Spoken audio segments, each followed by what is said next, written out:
અમદાવાદથી આ દ્રશ્યો જોયા. હવે ભરૂચથી પણ સમાચાર છે, જ્યાં 1 વર્ષ પહેલા બનાવેલો બ્રિજ શરૂઆતી વરસાદમાં જ ધોવાઈ ગયો છે. આમોદ સમનીને જોડતો બ્રિજ ધોવાતા ભ્રષ્ટાચારની બૂમો ઉઠી રહી છે. 1 વર્ષ પહેલા જ હજુ આ બ્રિજ બન્યો હતો અને એમાં અત્યારે મસમોટા ખાડા ગાબડા પડી ગયા છે. 1 વર્ષ પહેલા બનેલા બ્રિજમાં ગાબડા પડી ગયા. બ્રિજમાં મટીરિયલની ગુણવત્તા વગરનું વાપર્યું હોય તેવા આક્ષેપો કરવામાં આવી રહ્યા છે. કરોડો રૂપિયાના ખર્ચે બનાવેલા બ્રિજ પર 1 થી 1.5 ફૂટ જેટલા ખાડા પડી ગયા છે. બ્રિજ પર સર્વિસ રોડ પર કોન્ટ્રાક્ટરે નથી બનાવ્યો તેવો પણ દાવો છે. મનરેગા કૌભાંડ બાદ હવે માર્ગોમાં પણ ભ્રષ્ટાચારની આશંકાઓ સેવાઈ રહી છે.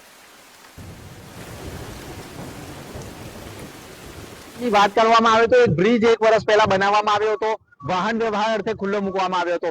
આમોદ સમનીનો રોડ તમે પ્રથમ દ્રષ્ટિએ જે બ્રિજ બનાવવામાં આવ્યો છે તે બ્રિજ તમે જોઈ રહ્યા છો. પ્રથમ દ્રષ્ટિએ જે રોડની અંદર જે ખાડા છે તે પડી ગયા છે અને તમે જોઈ રહ્યા છો જે માલ છે તે એક સાઈડ ઉપર થઈ ગયો છે. અને ખાસ વાત કરવામાં આવે તો સંપૂર્ણ બ્રિજ 1 વર્ષમાં જ બિસ્માર બની ગયો છે. સાથે સાથે આ બ્રિજની વાત કરવામાં આવે તો મસ્ત મોટો ભૂવા એટલે કે ખાડા પડી ગયા હોય તેવું દેખાઈ રહ્યું છે. અને આ સંપૂર્ણ બ્રિજ અત્યંત બિસ્માર બની ગયો છે. સાથે સાથે આ જે બ્રિજ છે તેની બાજુની વાત કરવામાં આવે તો આ બ્રિજની બાજુમાં જે સર્વિસ રોડ બનાવવાનો હોય છે તે સર્વિસ રોડ પણ બનાવવામાં આવ્યો નથી. તમે જોઈ રહ્યા છો ઝાડી ઝાકડા ઉગી ગયા છે. ખાસ કરીને સર્વિસ રોડ બનાવવાનો હોય છે પરંતુ સર્વિસ રોડ પણ બનાવવામાં આવ્યો નથી. જે આમોદ સમનીનો જે રોડ છે તે જે બ્રિજ છે તે બનાવવામાં આવ્યો છે. કરોડો રૂપિયાના ખર્ચે આ બ્રિજ બનાવવામાં આવ્યો છે.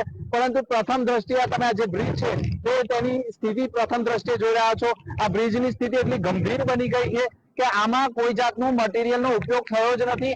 આમોદ જંબુસરમાં પણ ખાસ કરીને વાત કરવામાં આવે તો મનરેગા યોજના કૌભાંડ થયું હતું ત્યાર પછી અનેક વિસ્તારોના રોડોમાં કેટલી ગુણવત્તાવાળા કામ થયા છે તે આપણે પ્રથમ દ્રષ્ટિએ ગુજરાત ફર્સ્ટે આને ચોંકાવનારો અહેવાલ લાવ્યા છે.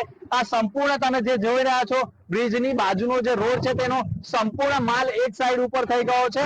અને ખાસ કરીને ફરી મોટું કૌભાંડ થયું હોય 1 વર્ષમાં જે બ્રિજ ખુલ્લો મૂકવામાં આવ્યો હતો તે બ્રિજ ખાસ કરીને જે ગંભીર પ્રકારનું જોવા મળી રહ્યું છે અને બ્રિજની સ્થિતિ ગંભીર બની ગઈ છે. કરોડો રૂપિયાના ખર્ચે આ જે બ્રિજ બનાવવામાં આવ્યો છે પરંતુ આજે આ દ્રષ્ટિ પ્રથમ 1 જ વર્ષમાં આ બ્રિજ બગડી ગયો છે. બ્રિજની હાલત જે ગુણવત્તા છે તે નથી જળવાઈ અને ક્યાંક ને ક્યાંક કોન્ટ્રાક્ટરે મોટું કૌભાંડ કર્યું હોય તેવા પણ આક્ષેપ થઈ રહ્યા છે. પરંતુ આમોદ સમનીનો બ્રિજ ફરી એકવાર જર્જરિત બની ગયો છે.